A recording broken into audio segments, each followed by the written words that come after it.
Ask मुफ्ती तारिक मसूद। रोज़े में बार बार कुल्ली करना, रोज़े में बार बार कुल्ली करना ताकि हलक गीला रहे, क्या ये सही है? अबू सुल्तान सऊदी अरब से। हलक गीला करने के लिए तो गरारा करना पड़ता है, वो रोज़े में जायज़ नहीं है, लेकिन कुल्ली करना जायज़ है, चाहे ताकि जो है प्यास की शिद्दत में कमी हो जाए। तो इस नीयत से आप बार बार कुल्ली कर सकते हैं, कोई हरज नहीं है।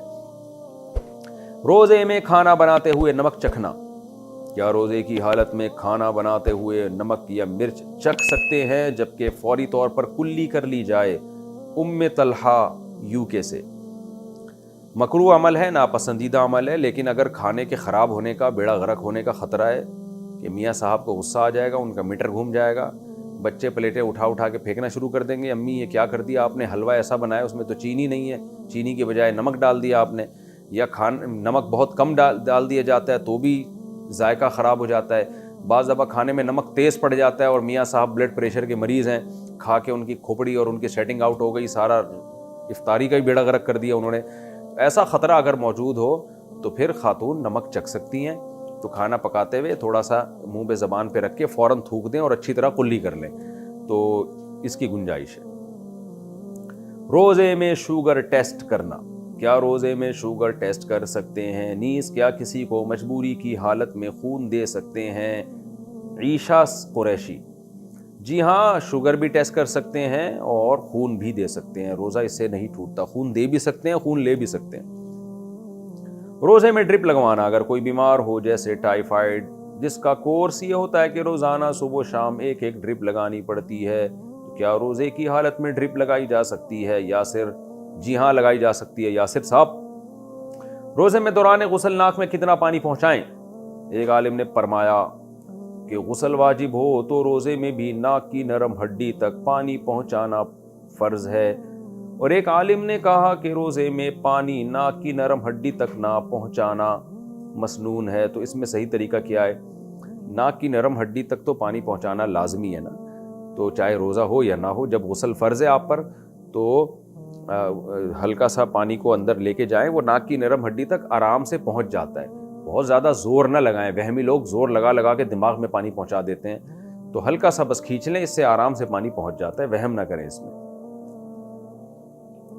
रोज़ा रखने की दुआ का हुक्म, रोज़ा रखने की जो दुआ मशहूर है वो भी सौमी गदिन नवैतु मिन शहरी रमज़ान, क्या ये दुआ हदीस से साबित है? हमीद खान, नहीं जी, हदीस से साबित नहीं है, बस दिल में इतनी नीयत काफ़ी है कि मैं रोज़ा रख रहा हूँ। इस्तिहाज़ा में रोज़े और नमाज का हुक्म, हैज़ की कम से कम मुद्दत 3 दिन 3 रात है और ज़्यादा से ज़्यादा मुद्दत 10 दिन 10 रात है।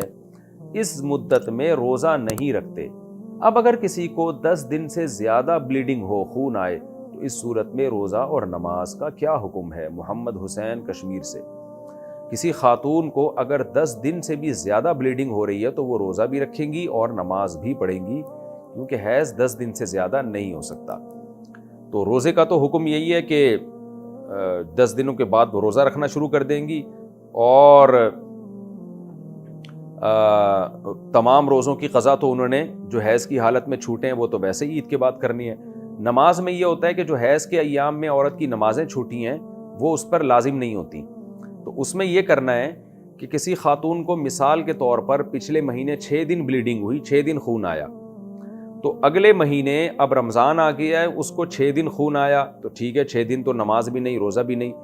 7वें दिन भी खून आया तो सब्र करेंगी वो खातून, 8वें दिन भी खून आया, 9वें दिन भी खून आया, और 10 दिन कंप्लीट होने से पहले पहले खून बंद हो गया, तो इसका मतलब ये है कि अब इनको 9 दिन से ज़्यादा खून आया है और 10 दिन से कम आया है, तो यही सारे दिन हैज़ के शुमार होंगे और इनको अब नमाज क़ज़ा करने की ज़रूरत नहीं है। लेकिन अगर किसी खातून को पिछले महीने फॉर एग्जाम्पल मिसाल के तौर पर 6 दिन खून आया, अगले महीने 6 दिन से ज़्यादा आते आते इतना आ गया कि 10 दिन से भी क्रॉस हो गया, तो 10 दिन से जब क्रॉस होगा तो ये इसकी अलामत होगी कि भाई ये हैज़ का खून नहीं है, ये इस्तिहाज़े का खून है, और ऐसे मौके पे फिर ये देखा जाएगा पिछले महीने कितने दिन खून आया था। पिछले महीने चूंकि 6 दिन खून आया था तो 6 दिन हैज़ के समझे जाएंगे, और 6 दिन से ऊपर जितने दिन हैं वो इस्तिहाज़ा की समझे जाएंगे, पाकी के दिन समझे जाएंगे। लिहाजा उसमें जो नमाजें इन्होंने छोड़ी थी उनकी क़ज़ा करनी पड़ेगी इनको। खूब समझ लें ये मसला। کہ 10 دن سے جب زیادہ لمبا خون آتا ہے تو پھر یہ دیکھا جاتا ہے پچھلے مہینے کتنے دن خون آیا تھا، پچھلے مہینے جتنے دن خون آیا تھا وہ حیض، اس سے زیادہ پاکی کے اور استحاضہ کے ایام، اور اگر 10 دن سے پہلے خون بند ہو جائے تو سارے دن حیض کے ہی شمار ہوتے ہیں۔ پھر تسہیل بہشتی زیور ایک کتاب ہے حضرت مولانا شرف علی تھانوی رحمۃ اللہ علیہ کی، جامعۃ الرشید والوں نے آسان کر کے چھاپا ہے اس کو۔ وہ کتاب ہر گھر کی ضرورت ہے، اس میں خواتین حیض و نفاس کے مسائل پڑھیں، اور مردوں کے مسائل بھی ہیں، خواتین کے مسائل بھی ہیں۔